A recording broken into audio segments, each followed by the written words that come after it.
Essa última música que o grupo de louvor maravilhosamente aqui ministrou aos nossos corações, foi eu que pedi para que eles acrescentassem essa música na adoração, porque essa música faz parte do tema do que nós vamos discutir aqui hoje, do que vamos pregar aqui hoje, e vamos refletir um pouco. E para aqueles que me conhecem, sabe que eu gosto de nos levar por caminhos difíceis na palavra de Deus, amém? Mas são bons, não é? Eu tenho tido muita crise com relação a isso, mas eu já vi que eu não vou sair disso, então vocês vão ter que me aguentar enquanto eu estiver aqui, amém? Feche os seus olhos.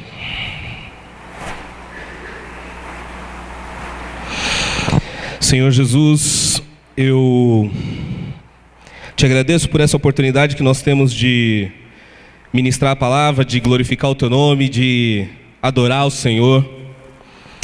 Mas ao mesmo tempo também, Senhor, o teu Espírito acusa a minha mente muitas vezes. O teu Espírito me pega por vários caminhos.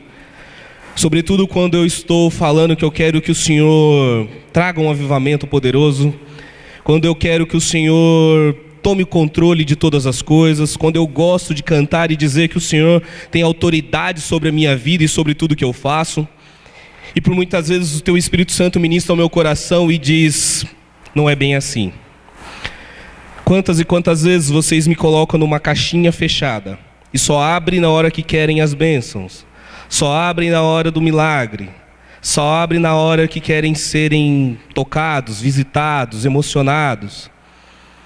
Se realmente eu quisesse conduzir esse culto aqui, começasse agora e terminasse só às 15h, ninguém aceitaria. Porque vocês controlam tudo. E vocês não deixam eu controlar tudo.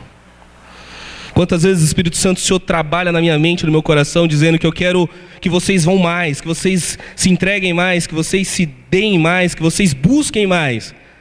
Só que nós, com o nosso controle, dizemos: temos horário para tudo, temos organização para tudo, temos burocracia para tudo, temos muitas coisas importantes e colocamos o Senhor em segundo lugar. Espírito Santo, eu te peço perdão, Pai, e te peço que o Senhor venha nos ajudar ao longo da nossa vida, nos libertar disso. Eu sei que estamos longe daquilo que o Senhor ainda quer sobre nós. E eu te peço que, com o exemplo dessa mulher que nós vamos estudar aqui hoje, possamos aprender como quebrar o vaso, como se doar totalmente, como romper com as estruturas e com as barreiras ao nosso redor. Eu sei que o Senhor quer transformar, o Senhor quer levantar essa igreja como um instrumento poderoso de adoração neste lugar. Eu sei que o Senhor quer levantar essa igreja como uma igreja que evangeliza, que testemunha, que as pessoas vão reconhecer pelo poder e pela autoridade do seu Espírito neste lugar atuando. E por isso o Senhor quer trabalhar em nós. E eu te peço, usa mesmo, Senhor, que esses condomínios, que essas cidades, que as pessoas aqui ao redor dessa igreja venham conhecer que aqui é um lugar de adoração, que aqui é um lugar que se busca a palavra de Deus, que aqui é um lugar onde o Senhor opera milagres, onde o Senhor faz sinais, onde o Senhor faz prodígios. Nós queremos ser essa igreja, nós queremos ser a igreja de Cristo na terra, que realmente manifesta o amor do Senhor, que atrai as pessoas, os desesperados, aquelas pessoas que estão sofrendo, que estão aprisionadas, pessoas, ó Pai, que estão aqui ao nosso redor muitas vezes, ó Pai, pensando na morte, desejando a morte, ansiando por ela, não encontrando mais paz no seu espírito, mas que elas possam encontrar pessoas deste lugar que levam a paz, que levam Jesus, que são adoradores ambulantes. É o que nós queremos ser, Senhor. Queremos que o Senhor tenha o controle de tudo. Queremos te tirar das nossas caixinhas e deixar, como diz a tua palavra, o Espírito Santo como um vento que sopra para onde quer, para onde quiser, quando quiser, como quiser. Eu sei que, como homens, nós nos preocupamos por demais com tantas e tantas coisas, mas o teu Espírito é quem trabalha em nós. E eu te peço, humildemente nessa manhã, que o Senhor venha trabalhar em nós, em nome de Jesus. Amém. Glória a Deus. Ladrões e prostitutas no reino de Deus. Título forte, né? Aí você, tá vendo? Eu oro, trago um título desse, vocês já ficam mudos, ninguém mais fala comigo agora. Mas tudo bem, eu falo sozinho aqui. Eu fico imaginando que a gente sempre tem um erro de entender e de achar que adoração a Deus é música. Amém? Esse é um erro do qual nós cometemos, de entender e achar que adoração a Deus é só este momento aqui que nós estamos louvando a Deus. E adorar a Deus é algo muito maior, muito mais amplo, que envolve tudo dentro da minha vida. Adorar a Deus, eu posso adorar a Deus com a forma como eu trabalho, a forma como eu me relaciono com as pessoas, a forma como eu cuido dos meus filhos, a forma como eu sirvo na igreja. Eu adoro a Deus de diversas formas. Amém? Não só cantando. Mas aí eu gostaria de pegar um exemplo que vai a ver com a música, que tem a ver com a música, que eu fico imaginando quando a gente olha os adoradores da Bíblia, né? Jesus, ele fala que ele procura os verdadeiros adoradores. Amém? Então, primeira coisa, Deus está procurando. Segundo, tem adorador falso. E terceiro, Jesus está procurando o verdadeiro, aquele que é de verdade, aquele que realmente Deus se agrada. E eu fico imaginando que no céu, né? Eu fico imaginando uma reunião de adoradores no céu. Amém? Eu vou estar lá, você eu já não sei, mas eu vou estar. Aí, eu fico imaginando do lado Davi, sabe o rei Davi, aquele jovenzinho rei Davi? Com a harpa lá, ele é o cara que toca. Então Davi ali, aquele adorador com a harpa dele tocando uma música, Deus ali sentado, Jesus do lado, o Espírito Santo pairando, anjos e querubins. Aí do lado você vê Paulo e Silas, aqueles que estavam adorando dentro da cadeia, e eles começam a ministrar a adoração e cantar e louvar a Deus. Aí do lado vem aqueles mártires, aquelas pessoas que morreram no Coliseu, que morreram no campo missionário, aquelas pessoas que morreram adorando a Deus no momento mais difícil da vida delas, quando estavam de frente com seus algozes, aquelas pessoas ali reunidas, e todo mundo ali adorando a Deus, e Jesus para por um momento e fala assim: calma. Ela vai entrar, e quando ela entrar, vai mudar o ambiente. O que eu estou querendo dizer? No livro de Lucas, no capítulo 7, a gente vai ler já na sequência, daqui a pouco, mas conta a história da mulher que quebrou o vaso, que tem a ver com essa música. Amém? Ela quebra um vaso de alabastro, né, dentro tinha um perfume chamado nardo, nós vamos ver isso, e ali ela impregna o ambiente onde ela está com aquela adoração. Mas a coisa que é mais interessante nesse processo todo, que esse acontecimento é o único acontecimento que aparece nos 4 evangelhos.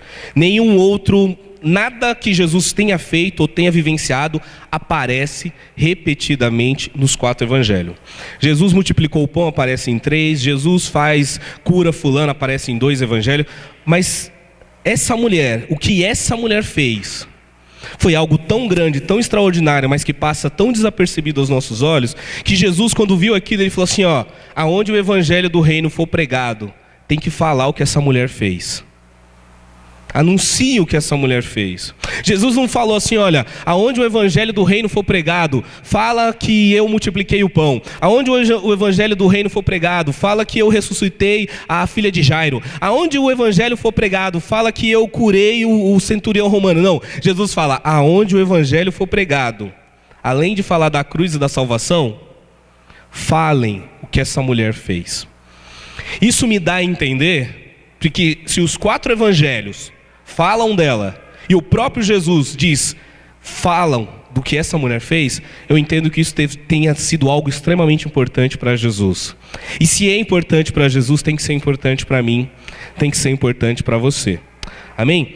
Você deve estar se perguntando, o que tem esse troço aí, né? E aí o Edinho, ele não consegue pregar sem inventar, sem fugir da tradicional que a gente aprende em teologia, né, da homilia, né, de toda a organização que tem que ser um pregador, ficar centrado no púlpito e pregando o evangelho. Vocês sabem o que é isso? Sim? Tem um perfume aqui dentro, uma essência, e ela serve para quê? Para perfumar, né? Então, como eu falei, pregadores e levitas são inimigos naturais, a gente vai vai encher aqui de perfume, tá bom? Talvez aqui na frente, quem está aqui na frente vai sentir, mas imagine que esse aqui fosse o meu vaso e eu estou quebrando ele. Tá bom, chega. Que agora eu vou ter que pregar durante todo o tempo com esse cheiro forte aqui em mim. E depois o louvor também. Já chegou aí? Gente, eu confesso que quando eu tive essa ideia, eu queria dar 2 bom ar na mão dos obreiros para eles acabar com o negócio aqui dentro. Só que aí eu fiquei pensando, primeiro, o pastor Maurício vai brigar comigo. Segundo, tem gente que tem renite. Tem gente que vai passar mal. Mas o que eu preciso que você entenda? E vamos lá, agora você vai ficar com esse cheiro durante todo o culto, porque essa é a ideia, é para ficar com o cheiro durante todo o culto. Amém? As meretrizes e os vigaristas entram antes de nós porque sabem que não podem salvar a si mesmos, que não tem como tornarem-se apresentáveis ou amáveis. Eles arriscam tudo em Jesus, sabendo que estavam muito aquém dos requisitos. Não foram orgulhosos demais para aceitar a esmola da graça admirável. Esse é um livro chamado O Evangelho Maltrapilho, e como eu prego, vocês sempre sabem que eu dou indicação de livro e indicação de filme. Então, quem puder, procure esse livro e leia, ele é maravilhoso. Só que aquilo ali é um padre, um ex-padre, falando sobre isso. Olha, as meretrizes, os bandidos, as prostitutas, as piores pessoas da sociedade, elas estão entrando primeiro que a gente no reino dos céus. Sabe por quê? Porque elas não têm nada para oferecer para Jesus. Elas não têm o que trocar com Jesus. Elas não conseguem falar: olha, Jesus, eu sou uma pessoa boa, eu me comporto bem, eu sou um homem de bem, eu pago os meus impostos, eu não roubo, eu não mato, eu não traio, eu sou uma pessoa perfeita, Jesus, está vendo? E por isso que o Senhor tem que me aceitar. A prostituta, o bandido, eles não chegam para Jesus com nada. Eles chegam e falam assim: ó, eu não tenho nada, eu não presto, eu não sirvo para nada. Jesus falou: opa, entra primeiro, você precisa mais. Aquele ali tem muita coisa para trocar, ele se acha demais, ele vai ter que esperar um pouquinho mais. O Breno fala isso, né? Mas aí eu fiquei, não, se eu falar só isso, alguém vai ficar com raiva de mim. Falar: Edinho, não concordo. Aí eu falo: vamos ver o que Jesus fala.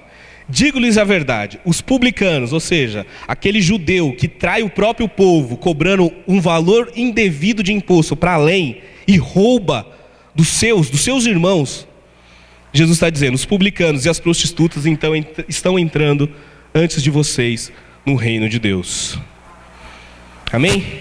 O correto no dia de hoje, na nossa igreja brasileira, no mundo, seria dizer: os pastores entram primeiro, eu entro segundo, que eu sou presbítero, vocês entram depois de mim ainda.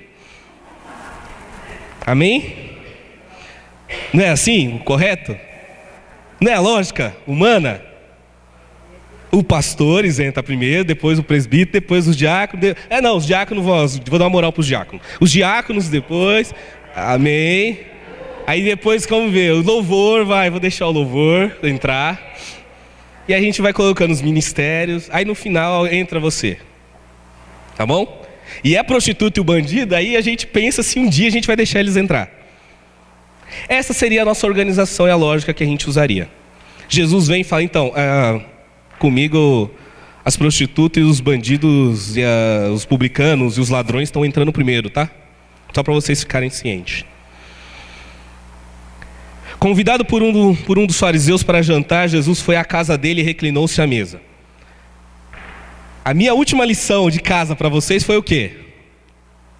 Convidar alguém para ir na casa, amém? Estão vendo? Jesus adora ir na casa das pessoas, então continuem convidando, não era só aquela vez, tá bom? Continue convidando outras pessoas para ir na sua casa, outros irmãos, continuem convidando as pessoas para ir na sua casa. Ao saber que Jesus estava comendo na casa do fariseu, certa mulher daquela cidade, uma pecadora, trouxe um frasco de alabastro com perfume e se colocou atrás de Jesus aos seus pés. Chorando, começou a molhar os pés com as suas lágrimas, depois os enxugou com seus cabelos, beijou-os e ungiu com um perfume. Ao ver isso, o fariseu que havia convidado disse a si mesmo: se este homem fosse profeta, saberia quem nele está tocando e que tipo de mulher ela é, uma pecadora. Respondeu-lhe Jesus: Simão, tenho algo a lhe dizer. Diga, mestre, disse ele. 2 homens deviam a certo credor, um lhe devia 500 denários e o outro 50. Nenhum dos dois tinha o que lhe pagar, por isso perdoou a dívida a ambos. qual deles o amará mais? Simão respondeu: suponho que aquele a quem foi perdoada a dívida maior. Você julgou bem, disse Jesus. Em seguida virou-se para a mulher e disse a Simão: vê esta mulher? Entrei na sua casa, mas você não me deu água para lavar os pés. Ela, porém, molhou os meus pés com as suas lágrimas e o enxugou com seus cabelos. Você não me saudou com um beijo, mas esta mulher, desde que entrei aqui, não parou de me beijar os pés. Você não ungiu a minha cabeça com óleo, mas ela derramou perfume aos meus pés. Portanto, eu lhes digo, os muitos pecados dela lhe foram perdoados, pelo que ela amou muito. Mas aquele a quem pouco foi perdoado, pouco ama. Então Jesus disse a ela: seus pecados estão perdoados. Os outros convidados começaram a perguntar: quem é este que até perdoa pecados? Jesus disse à mulher: sua fé a salvou, vá em paz. Amém? Temos 3 figuras importantes nesse enredo: a pecadora, o fariseu e Jesus. E vamos começar pelo fariseu. Convidado por um dos fariseus para jantar, Jesus foi à casa dele e reclinou-se à mesa. Para que você não sabe o que é um fariseu, o fariseu é uma pessoa extremamente religiosa. Uma pessoa de uma alta... na sociedade judaica daquela época havia várias facções, dentre elas os saduceus e os fariseus. Os fariseus eram aqueles que se julgavam os mais zelosos, aqueles que tinham a palavra, decoravam tudo, sabiam de tudo, estavam no templo, faziam os sacrifícios. Os fariseus eram aquelas pessoas religiosas, sabe? O beato, aquela pessoa religiosa mesmo. Esse era o fariseu. E esse fariseu fala: Jesus, vem na minha casa comer, vamos lá comigo na minha casa. E quando Jesus entra na casa desse fariseu, entra uma mulher na sequência. E ali, em laranja, a pecadora.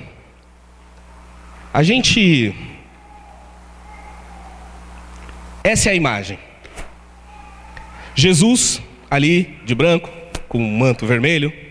Uma mulher aos seus pés, atrás de Jesus, chorando, derramando lágrimas aos pés de Jesus, enquanto existe um sacerdote, que é aquele ali que está com um lenço preto na cabeça, indignado com Jesus, com alguma coisa. Ali do lado é um vaso de alabastro. Daqui a pouco eu explico melhor o que é isso. Mas essa foi a cena.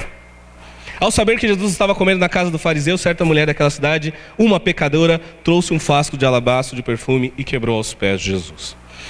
Esse fariseu, ele tem alguns atos, algumas atitudes que é meio complexa nessa história toda que a gente lê. A primeira coisa que faz, ele leva Jesus na casa dele, amém? Ele leva Jesus na casa dele, só que ele não trata Jesus com a mesma honra que essa mulher tratou. Ele simplesmente falou assim: você é o mestre, você é a pessoa famosa que está todo mundo dizendo, você é o Jesus que está na moda agora, você é esse Jesus que todo mundo prega, todo mundo fala. Eu quero que o Senhor venha na minha casa, eu quero ver quem você é. E Jesus vai, entra uma pecadora ali, faz tudo isso, e de repente ele olha para o lado, e aí ele faz uma coisa que é bem típica do fariseu. Ele olha para o lado e julga. Porque todo fariseu, todo crente legalista, todo crente que se acha superior que os outros, ele sabe fazer uma coisa com excelência. Ele julga as pessoas. Então, ele olha para o lado e fala assim: opa, se esse cara fosse profeta, ele já questiona quem Jesus é. Ele fala assim: esse homem fosse mesmo profeta, se ele fosse mesmo o que ele diz que fosse, que ele é, que as pessoas estão dizendo, ele não deixaria essa mulher tocar nele. Ou seja, ele já questiona a autoridade de Jesus. Quantas e quantas vezes eu e você convidamos Jesus para a nossa casa, para a nossa vida, e questionamos a autoridade de Jesus? Será que Jesus realmente faz? Será que Jesus realmente quer? Será que Jesus realmente está me chamando? Será que Jesus realmente está pedindo isso de mim? Será que Jesus realmente me escolheu? Será que Jesus realmente está mandando eu fazer isso? Será que realmente eu tenho que parar com esse pecado para agradar Jesus? Não, Jesus não precisa. Esse era o fariseu. Convidou Jesus para ir na casa dele, mas não estava disposto ou tinha dúvidas se realmente Jesus era o que estava sendo dito. Amém? E aí, para explicar, para entrar na cabeça desse fariseu, para que ele pudesse entender o que Jesus estava fazendo, E o livro de Lucas, ele oculta uma coisa interessante dessa passagem.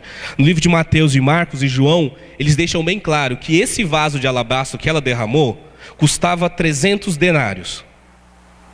Amém? Um denário é um dia de trabalho. Ou seja, aquele vaso custava 300 dias de trabalho. Praticamente um ano de trabalho se você tirar os sábados que o judeu não podia trabalhar. Certo? Ou seja, um ano de trabalho foi quebrado. Aí Jesus vira para aquele fariseu, porque outra coisa que o fariseu tem, que o religioso tem, que está muito associado ao julgar, é a ganância. Amém? Quanto mais religioso, menos o coração doador a pessoa tem. Pode reparar. Conversa com uma pessoa que é extremamente religiosa. Fala de dízimo para ela. Ela vai arrumar uma desculpa. Fala de dar uma oferta. Fala de investir em algum lugar no reino de Deus. Fala de doar algo para o reino de Deus. Não dá. Nunca dá. Nunca pode. Ele julga e ele é ganancioso. E olha que interessante, para explicar para ele, para fazer ele entender, para desenhar para ele, Jesus fala assim: ô fariseu, eu vou te explicar uma coisa. Havia 2 homens, e os 2 deviam uma quantia. E aí ele usa a mesma medida, denário. Um devia 50 denários e o outro devia 500. Quando a gente lê isso correndo, a gente fica com as nossas características monetárias na cabeça. 50 reais, 500 reais. Você olha assim, de boa. Só que não. 50 denários, quase 2 meses de trabalho. Você vai trabalhar para mim 2 meses. 500 denários, quase 2 anos de trabalho. E em 2 anos muita coisa acontece. Meus filhos estão com 2 anos e 10 meses. Já parece uma eternidade. Tanto de coisas que nós já vivemos com eles. Amém?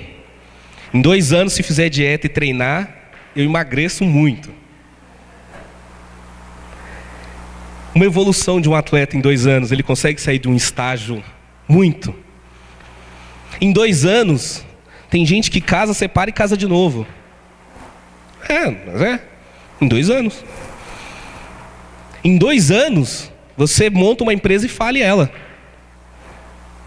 Não é? 2 anos é muita coisa.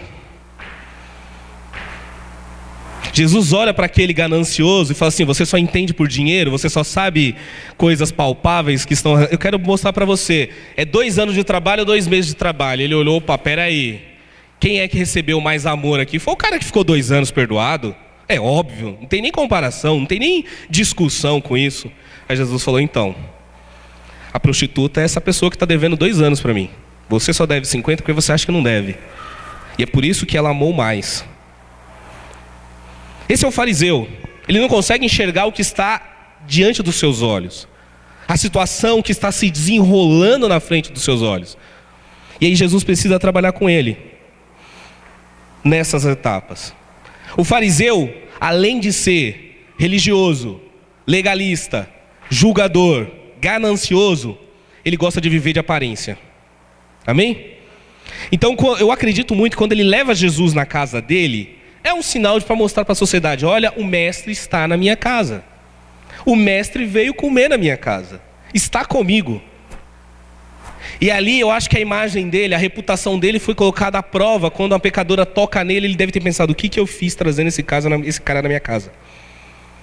Ele não é mestre. Se ele fosse, ele saberia que ela é uma prostituta. Viver de aparência. Mostrar aquilo que não é. Isso é muito forte nos religiosos. Em nós, quando somos religiosos.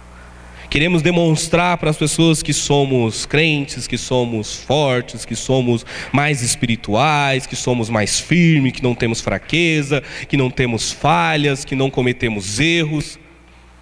Viver de aparência. E isso era que esse fariseu vivia. Ele vivia de aparência. E aí, tem 2 coisas aqui que eu acho extremamente importante. Para esse fariseu, era só mais uma reunião, era só mais um domingo, era só mais um domus, era só mais um culto, era só mais uma visita, era só mais uma coisa qualquer.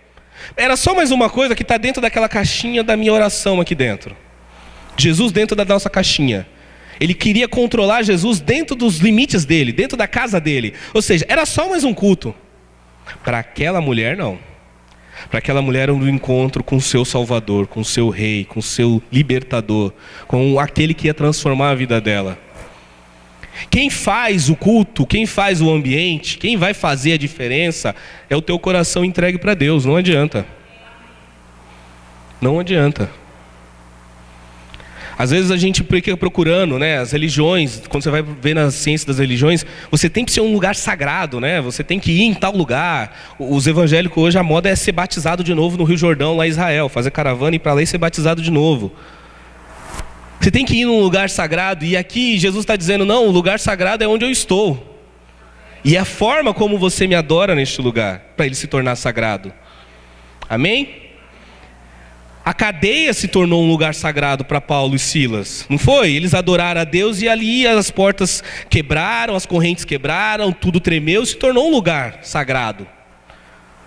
O pior lugar que a sociedade deposita os piores criminosos se tornou um lugar de adoração a Deus, porque Deus está no controle de tudo e tudo pertence a Ele.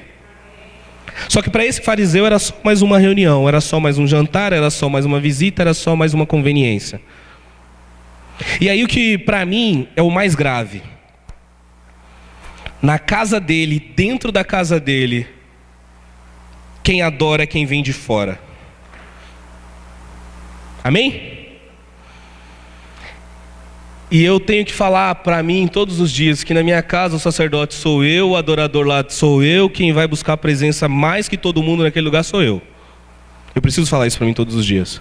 Eu não quero que outra pessoa chegue na minha casa e Jesus fala assim, agora eu vou entrar na sua casa porque fulano entrou na sua casa, porque com você aí dentro eu não entro. Com você aí dentro, vivendo do jeito que você vive, com as atitudes que você tem, com o comportamento que você tem, eu não consigo atuar muito. Mas quando entra, quando vem o pastor, quando vem fulano, quando vem o irmão ciclano, aí Jesus se manifesta na sua casa. Foi o que aconteceu com esse fariseu. Teve que esperar uma prostituta entrar dentro da casa dele para a adoração acontecer. E uma das coisas que a gente precisa fazer é, Deus, na minha casa quem adora o Senhor sou eu. Quem traz adoração para Deus na minha casa sou eu. Não é os outros de fora. Amém? Esse foi o fariseu. Ato 2, a prostituta. Ao saber que Jesus estava comendo na casa do fariseu, certa mulher daquela cidade, uma pecadora, trouxe um frasco de alabastro com um perfume. E se colocou atrás de Jesus, aos seus pés, chorando, começou a molhar-lhes os pés com as suas lágrimas. Depois os enxugou com seus cabelos, beijou-os e os ungiu com perfume. A atitude dessa mulher é bem interessante. Primeiro, ela é corajosa, porque ela é uma mulher desprezada, uma mulher indigna pela sociedade. E se hoje o machismo é extremamente forte ainda na nossa sociedade, imagine há 2000 anos atrás, quando as mulheres praticamente não tinham valor a não ser troca, né, para casamento, para procriação de filhos. E isso, a mulher abençoada era aquela que tinha filhos e tinha filho homens. Amém? Não adianta ter filho mulher. Boa mesmo, mulher abençoada, ungida, é a mulher que tem filho e tem filho homem. Mulher não podia entrar na sinagoga, mulher não podia ensinar, mulher não podia ministrar. Um monte de coisa. E essa mulher entra numa reunião onde só tem autoridade, só tem gente de patente alta, só tem fariseu, só tem religioso. Ela entra com toda a coragem, rompe tudo que tem ali e fala, eu vou tocar neste homem. Ela jamais poderia ter tocado em qualquer um daqueles homens naquela sala. Mas ela toca em Jesus. Ela rompe com a conveniência. Ela sai do medo, ela rompe com o medo que ela poderia ter da própria vida, porque ela poderia morrer. Ela poderia ser arrastada para a rua e ser apedrejada por ter tocado em Jesus, porque ela era uma prostituta. Mas ela tem coragem. Para adorar a Deus tem que ter coragem. Para se aproximar de Jesus, para viver com Jesus, precisa ser corajoso, precisa ser corajosa. Precisamos. Para viver uma vida rompante em adoração, precisamos ter coragem. Amém? Além disso, para ela, enquanto para o fariseu era só mais uma reunião, para ela era o encontro da vida dela. A diferença, para um é só mais uma reunião, para outro é o dia que a minha vida vai mudar, é o dia que a minha história muda, é o dia que tudo na minha vida muda. Essa era essa mulher, essa era a pecadora. Mesmo sem andar com Jesus, mesmo sem conhecer Jesus, mesmo sem circular os mesmos ambientes que Jesus, ela conseguia amar Jesus. Talvez, assim como eu e você, a gente se sinta tão pecador, tão falho, tão fraco, fala: Jesus não me ama, Deus não me aceita, Deus não me quer, eu não sou digno de me aproximar de Jesus, de estar próximo a Ele, eu sou um pecador, eu só faço coisa errada, eu não sirvo para nada, eu não consigo nem sequer experimentar o que essas pessoas da igreja fazem, eu não consigo viver como eles vivem, eu não consigo agir como eles agem, eu não consigo ser como eles são. Essa mulher não conseguia seguir os padrões, ela não andava, ela não era uma discípula, ela não era uma seguidora, mas ela amava Jesus, ao ponto de ter coragem de romper tudo e ir até Ele. Onde está o meu amor por Jesus? Onde está o nosso amor por Jesus hoje? Onde nós estamos colocando esse amor? Será que nós estamos substituindo, enchendo o nosso coração com outras paixões? Com outras coisas? Amém? Uma vez eu estava num congresso e eu vi um ministro de adoração falar: você fala que é a noiva de Cristo, mas você trai Cristo com outras coisas. Pensa mesmo num relacionamento de amoroso entre um homem e uma mulher, um casal. Pensa, imagine você estar noivo de alguém e saber que a sua noiva ou que o seu noivo está por aí atrás de qualquer coisa menos de você.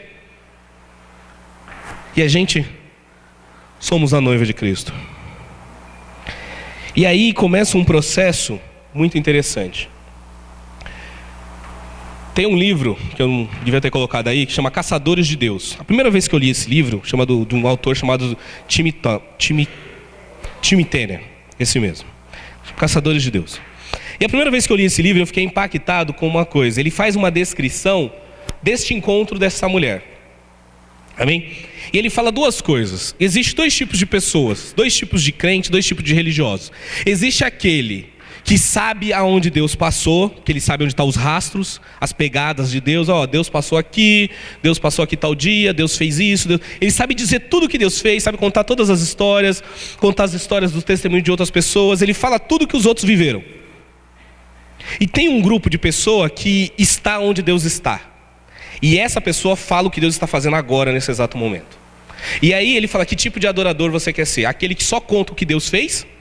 Ou aquele que conta o que Deus está fazendo? E aí, para ser esse tipo de adorador, existe um processo de humilhação. E como diz a palavra de Deus: humilhai-vos debaixo da potente mão de Deus e Ele vos exaltará. Essa mulher, quando ela faz esse processo de chegar aos pés de Jesus, ali, quando ela chega aos pés de Jesus, você tem que entender que isso é um ato muito bonito, quanto não complexo. Sabe por quê? Naquela época não tinha asfalto, certo? As pessoas não tinham tênis, não tinha couro, como é hoje, bota. No mínimo, o sapato da época era uma sandália. Sabe essa sandalinha, rasteirinha de Jesus, que a gente fala? Aberta, de couro. As ruas eram de terras. E os meios de locomoções naquela época não era carro. Era o quê? Cabra, jumento, cavalo, boi. E a gente que mora na cidade, talvez quem é do interior, sabe melhor que isso. Mas o que eles fazem quando eles vão andando pelo meio do caminho? Né? Eles já vão fazendo ali na rua mesmo, número 2. E vai ficando. Agora imagine você andar numa rua de terra, com excremento, com fezes de animais, com todo tipo de sujeira que você imaginar, tudo aquilo pegando no seu pé. Já viu criança brincando na terra? Meus filhos ontem estavam brincando no parque aí, você olha pro pé, você fala: agora eu entendo quando minha mãe me ameaçava de morte por causa do meu pé, que estava sujo. Sabe, essa ameaça de morte: vai limpar esse pé, não sobe na cama com esse pé sujo. Imagine Jesus chegando com o pé sujo. Amém. Não é heresia dessa vez, tá? Não estou provocando. Mas imagine Jesus chegando com o pé sujo naquela reunião. De tudo isso que eu estou falando. Era uma tradição daquela época, quando um visitante chegava à sua casa, o empregado, o pior empregado, o empregado mais vil, assim, aquele empregado que não tem valor nenhum, o último da escala de empregados, ele tinha que vir com uma bacia de água, com uma toalha e lavar os pés do visitante para ele entrar dentro da casa. O fariseu já nem ofereceu isso para Jesus, ou seja, nem honrou Jesus, certo? Ele não deu água para Jesus, não mandou ninguém limpar os pés de Jesus. Essa mulher, ela assume o papel de ser a serva, o servo mais insignificante que estava naquele lugar. Só que ela não usa lágrimas, ela não usa toalha. Ela usa as próprias lágrimas para lavar os pés sujos de Jesus e secar com os próprios cabelos. É uma entrega, uma doação, um quebrantamento, um quebrar um vaso que é surreal. Ela simplesmente falou assim: Jesus, eu não vou tocar na sua cabeça, eu não vou tocar na sua mão, eu não vou te abraçar, eu não vou te beijar. Para mim, o máximo que eu posso chegar no Senhor é nos seus pés. Então é aqui que eu vou tocar e eu vou te dar tudo que eu tenho. Tem um filme de terrorismo chamado Paradise Now. E ele fala de conflitos entre palestinos e israelenses. E é 24 horas antes de um atentado terrorista de homem-bombas. E aí tem uma fala bem interessante num desses filmes que fala assim: o homem-bomba, quando ele vai colocar o colete-bomba e vai entrar num ônibus para explodir um ônibus de soldados israelenses, uma interlocutora fala com ele: mas por que você vai fazer isso? Que ele fala assim: olha, a gente não tem apoio da ONU, a gente não tem apoio de outras nações, nós somos esquecidos pelo mundo, pelas pessoas, e a gente não tem arma. Eu não consigo lutar de igual para igual com Israel. A única coisa que eu tenho é o meu corpo. É tudo que me resta. E é tudo que eu vou usar contra eles. Eu fico pensando que essa mulher, ela não tinha mais nada para oferecer a não ser o seu corpo, a sua vida. Ela está simplesmente dizendo: Jesus, eu sou tua, totalmente sua, ao ponto de minhas lágrimas servirem para limpar os seus pés sujos. Isso é um nível de adoração e de entrega radical e absurdo. Isso está fora de controle. Isso não cabe nas convenções de crentes legalistas e fariseus. E é o que Jesus quer que a gente rompa. Por isso que eu falei que naquele cenário hipotético que eu criei aqui de adoração no céu, Jesus falou assim: espera, vocês estão felizes com Davi tocando? Vocês estão felizes com Paulo cantando? Vocês estão felizes com os mártires? Espera até a hora que ela entrar para você ver o que ela vai fazer. O que essa pecadora vai fazer? Espera até a hora que ela vai entrar. Esse vaso de alabastro, vamos falar do vaso. Nos outros textos, Marcos e Mateus e Marcos, gente, olha para mim, deixa eles me cuidar do ar. Fala que custava 300 denários. Eu até tentei procurar na internet e pensei em comprar esse negócio. Mas primeiro que eu sabia que eu não ia achar. Segundo, o que vende na Conde de Sarzedas é meio duvidoso, porque ele é colorido. Então tem verde, azul, vermelho, amarelo. Você fala: peraí, esse troço aí, esse óleo aí, não sei não. Mas eu vi na internet que é extremamente caro se eu fosse tentar exportar isso lá do Himalaia, porque vem do Himalaia, de uma flor que tem lá. Então naquela época já era caro, porque assim, imagine fazer o translado daquela época, imagine hoje. E ele era um frasco, aí parece essa foto grande, mas ele devia ter no máximo uns 10 centímetros. Cabia no máximo 100 ml. Mas ele tinha uma capacidade de um perfume tão forte que impregnava a casa inteira. É o que eu tentei fazer aqui com o meu bom ar. Da próxima vez eu descarrego ele inteirinho aqui dentro, para vocês entenderem. Sabe o que eu quero dizer? Que provavelmente a adoração dessa mulher, o cheiro do perfume deve ter incomodado aquelas pessoas. E aí você precisa entender, quando você começar a adorar a Deus de verdade, você vai incomodar as pessoas. E ao mesmo tempo que você incomoda as pessoas sabem, pelo teu cheiro, que você é um adorador. Fala assim: aquela pessoa adora a Deus. A Tamires, ela tem um primo, que não está aqui hoje, que ele é adolescente, o Fê. E na época que eu estava morando lá na casa da mãe da Tamires, quando ele passava o perfume para ir para a escola, na casa de baixo eu senti o cheiro da casa de cima. É o Felipe. Ou seja, pelo cheiro você já sabe quem é. Você já sabe quem é a pessoa. O meu pai era assim. Meu pai, a gente sabia que ele estava chegando pelo cheiro dele. Tá vindo. O perfume dele chega na frente. A sua adoração, já pensou nisso? Antes de você entrar no lugar, você já mudou o ambiente porque você é um adorador? A presença de Deus, ela te acompanha de tal forma, a presença de Deus está com você de uma forma tão poderosa, que ela chega antes de você, e quando você sai, ela continua. Eu e a Tamires, a gente tem decidido que toda pessoa que foi em casa, a gente tenta orar por ela. Essa semana foi 2 corretoras lá tentar vender plano de saúde pra gente, e aí conversa, vê tal, que não sei o quê. Sei que saiu de lá chorando. Amém? Saíram chorando. Mas ouviram a palavra e receberam a oração nossa. Porque é isso, minha casa tem que servir a Deus. Jesus tem que estar na minha casa, a presença de Deus tem que estar lá e tem que abençoar a vida das pessoas. É todo dia que eu consigo? É claro que não.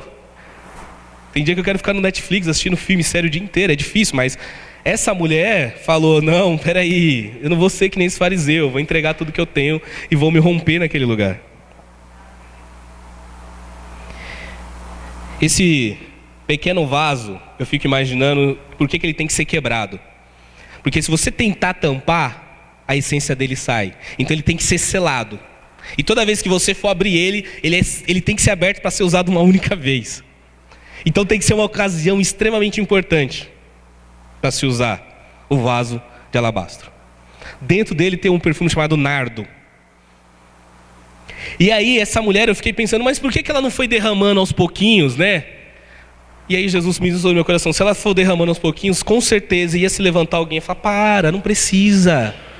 Para de encher o saco, para de falar para a gente orar, para de falar para ler a Bíblia, para de falar para buscar Deus, para de mandar eu abrir minha casa para servir o Deus, para de mandar eu ter que vir para a igreja todo mundo. Para, não precisa, só um pouquinho. Tá bom, já dá para sentir o cheiro. Não precisa desse cheiro que toma conta de tudo. Põe só um pouquinho. Só que para essa mulher é tudo ou nada. Então tem que quebrar, porque quebrar não tem como colocar de volta, não tem como, nem como usar o frasco de volta. Quebrou, acabou, entregou tudo para Jesus. Foi de vez. Por isso que ela quebrou o vaso. Porque não tinha como volta. Imagina ela tentando pôr, alguém fala, sai daqui pecadora, tira ela daqui. Ela, mas eu não consegui derramar tudo ainda. Foi impedida, ela chegou e quebrou. Falou assim, porque agora é a única chance que eu tenho para estar com Jesus, é agora. Amém? Já considerou isso, que essa é a única chance que você tem para estar com Jesus? Esses dias eu estava pensando, né? Eu tenho 34 anos, em fevereiro faço 35. Levando a média de expectativa de vida da população brasileira, que vai até os 78, 79, eu devo ter ali mais uns 40 e poucos anos de vida. E aí eu fiquei pensando, eu já estou quase na metade e eu ainda não tenho 100% de certeza se eu estou cumprindo a vontade de Deus. Eu gastei metade da minha vida e eu ainda não tenho 100% de certeza se eu estou no centro da vontade de Deus. Por que eu não estou? Por causa das minhas atitudes e das coisas que eu faço. E isso me leva a lembrar, você só tem agora mais 40 anos para se conectar àquilo que Deus quer. Porque o seu tempo continua passando. Talvez você fale assim, Edinho, eu já não sirvo mais para nada. Minha idade já está avançada, eu já fiz tudo o que tinha que fazer, não tenho tempo. Essa mulher, ela só tinha uma única oportunidade e ela usou o que ela tinha para entregar a adoração que ficou marcada na história, ao ponto de Jesus falar, aonde for pregado o evangelho, no mundo inteiro, tem que falar o que essa mulher fez. Em um único ato, ela marcou a história. Ainda dá tempo da gente se concentrar e falar, Deus, eu quero ir para o centro da vontade do Senhor na minha vida. E aí, para a gente adiantar aqui, porque hoje tem muita coisa para acontecer ainda. Esse vaso, a Bíblia fala que, em outras versões, que ele custa 300 denários. O que eu disse? Quase um ano de trabalho. Eu fiquei imaginando que esse vaso, ele poderia ser um ano de sofrimento para aquela mulher. Porque quando a gente olha a prostituta, o nosso preconceito já faz entender que aquela mulher, ela queria ser prostituta desde quando nasceu. Ah, nasci, o que você vai ser quando crescer, menininha? Ah, vou ser prostituta. Amém? Já ouviu alguma criança falar esse tipo de coisa? É óbvio que não.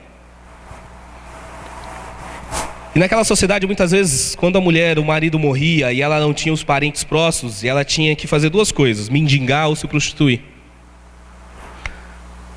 Se ela fosse desquitada pelo marido, por algum motivo, o marido não quisesse mais saber daquela mulher, e se a família dela não aceitasse ela de volta, é isso, ela tinha que ficar mendigando na rua, ou se prostituir para sobreviver. Eu fico imaginando, ela tem um frasco de 300 dias de trabalho. Será que aquilo ali não simboliza 300 dias de sofrimento? Tudo que ela teve que se humilhar e se sujeitar para poder ter aquele dinheiro, ter aqueles recursos. Ali, aquilo pode simbolizar todo o sofrimento que ela tinha durante anos na vida dela. Ou, outra hipótese, aquilo poderia ser o que ela estava guardando, 300 dias de trabalho, ela fez uma poupança, ela falou assim, eu vou sair dessa vida. Isso aqui é a minha chance de sair dessa vida. Ela pega a chance de sair daquela vida e quebra diante de Jesus e fala assim, o meu futuro está nas tuas mãos. Eu não sei o que vai ser de mim, eu estava me planejando para depender dos meus recursos, da minha economia, dos meus esforços, de tudo que eu tenho. Mas eu vou chegar agora e vou depositar tudo aos seus pés, porque eu já entendi que você é tudo que eu preciso. Amém? Essa é a hora que os pentecostais falam, é forte. Ato 3, Jesus. Ao ver isso, o fariseu que havia convidado disse a si mesmo, se esse homem fosse profeta, a gente podemos falar. Aqui é uma tabelinha bem simples do que nós estamos dividindo ali naquele lugar. Prostituta, do grego amartolos, que é uma mulher imoral. Prostituta, pecado, pecadora, depravada, desprezível. É isso que essa mulher chama. Se a gente tirar a palavra pecadora, a gente pode falar assim, uma mulher desprezível tocou em Jesus, uma mulher depravada tocou em Jesus. Só que quando você olha para todo esse contexto da Bíblia, você vê que ela foi submissa, ela foi humilde, ela reconheceu os seus pecados, ela foi benevolente porque ela doou tudo que ela tinha, ela foi corajosa de enfrentar as circunstâncias ali que a cercavam, ela foi focada naquilo que ela queria, aquilo que ela tinha, porque ela só tinha uma única chance, e ela foi salva. O fariseu não, ele foi insubordinado, ele foi egocêntrico, ele foi autocrítico, ele foi arrogante, ele foi avarento, ele foi estereotipado com as pessoas, ele ficou estereotipando ali quem é o quê. Ele foi incrédulo, ele foi dogmático, ele não acreditou que Jesus realmente era quem todos diziam que Jesus era. Esse era o fariseu, são as duas personagens. Aí entra Jesus, respondeu Jesus, tenho algo a lhe dizer. Disse, mestre, 2 homens haviam certo credor, um lhe devia 500 denários e o outro 50. Nenhum dos dois tinha com que lhe pagar, por isso perdoou a dívida a ambos. Qual deles amará mais? E aí é muito legal que Jesus ele não faz distinção de pessoas. Jesus entra na casa de todo mundo, amém? Você pode falar assim, mas eu sou um pecador na minha casa. Será que Jesus tem solução na minha família, na minha vida? Jesus não faz distinção. Jesus entrou na cara desse fariseu. Amém? Você acha que Jesus não vai entrar na minha, na sua casa? Olha, Jesus entrou na casa desse cara que é um cretino e Jesus foi lá na casa dele. E Jesus não vai entrar na minha, não vai entrar na sua? E aí uma coisa que dá um pouco de medo se você parar para pensar agora em Jesus. Amém? Porque Jesus observa as coisas. A Bíblia fala que Jesus ele está no templo e ele está observando a viúva dando uma moedinha. Enquanto as pessoas dão o que sobra. A viúva dá tudo que ela tem. Aqui Jesus ele faz um checklist para o fariseu. Fala, eu entrei na tua casa, você não trouxe água para os meus pés, você não me beijou, você não me ungiu. Você está fazendo um monte de coisa que você deveria fazer. Eu fico imaginando Jesus entrando na minha casa agora, é dia e hora do checklist. Você não está fazendo isso, você não está orando como deveria, você não está lendo a palavra como deveria, você não está me buscando como deveria, você não está agindo com a sua esposa como deveria, você não está cuidando dos seus filhos como deveria, você não está cuidando do dinheiro que eu coloquei na sua mão como você deveria.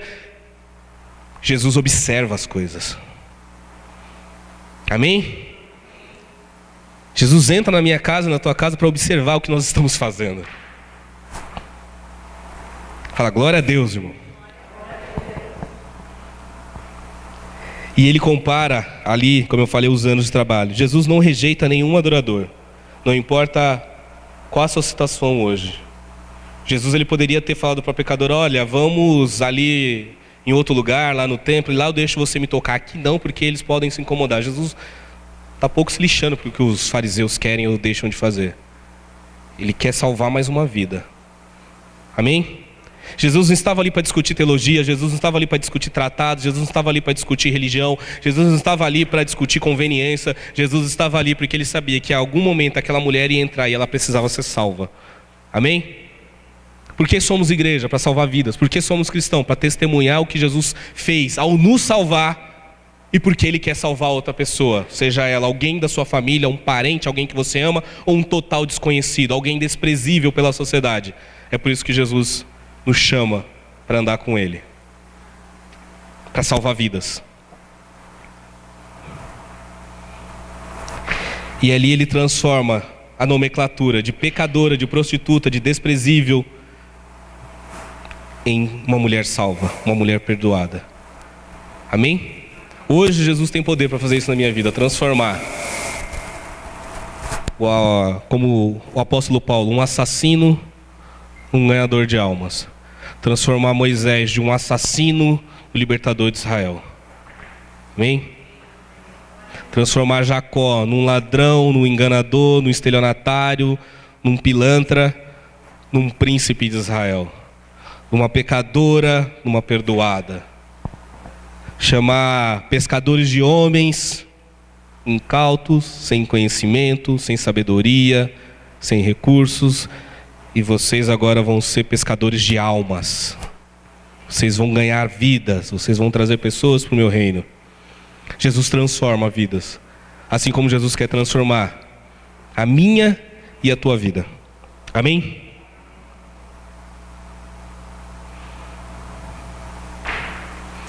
Simão respondeu: suponho que aquele a quem foi perdoado maior a dívida. Você julgou bem, disse Jesus. E aqui eu quero encerrar essa parte da pregação, indicar um filme, que eu tenho falado bastante dele ultimamente, que me impactou bem esse filme, que é Paulo, Apóstolo de Cristo. Assistam, procurem. Muito bom.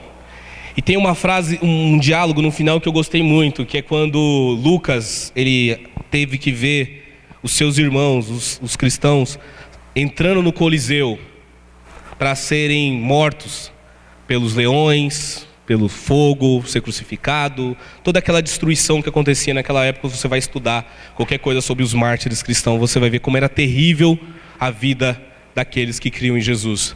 E Lucas, ele viu tudo aquilo e ele fala assim: eu ouvi a torcida da multidão na arena romana. Eu não vou esquecer o rosto deles enquanto eu viver. Ele ouviu a gritaria, ele ouviu a zombaria, ele viu a alegria. Imagina um estádio de futebol lotado, quando entra os cristãos, eles começam a gritar como se tivesse feito um gol, ganhado um campeonato, dizer: agora eles vão morrer, agora o leão vai destruir eles. Paulo, humildemente, na cena do filme, eu acho isso tão lindo, ele vira e fala assim: então, mas no céu hoje, trombetas e barulhos de festa foram muito maior quando eles entraram no céu. E isso tem um peso que muda a forma como eu e você encaramos o Evangelho. E eu estava conversando essa semana, Paulo, ele é um negócio tão louco, porque a vontade de Deus é um negócio bizarro. Se você for olhar a vida de Paulo, ele não sai da vontade de Deus, mas toda vez que ele vai em direção à vontade de Deus, ele é preso, ele é morto, ele sofre naufrágio. A vida do cara é uma tragédia. Mas sabe por que para ele não faz diferença o que ele sofre? Porque ele já viu o céu, ele sabe para onde ele vai. O meu problema e o seu é que a gente não vê o céu, a gente não vê Jesus, e a gente fica preocupado com muito nessa vida e morre de medo de sofrer nessa vida. Amém? Qualquer dia eu prego sobre sofrimento, se vocês quiserem. Eu nunca preguei sobre sofrimento, vocês sabem disso, mas qualquer dia a gente prega. Mas é isso assim, sabe? Uma enorme celebração foi feita hoje, e Paulo afirma: uma enorme celebração. Amém?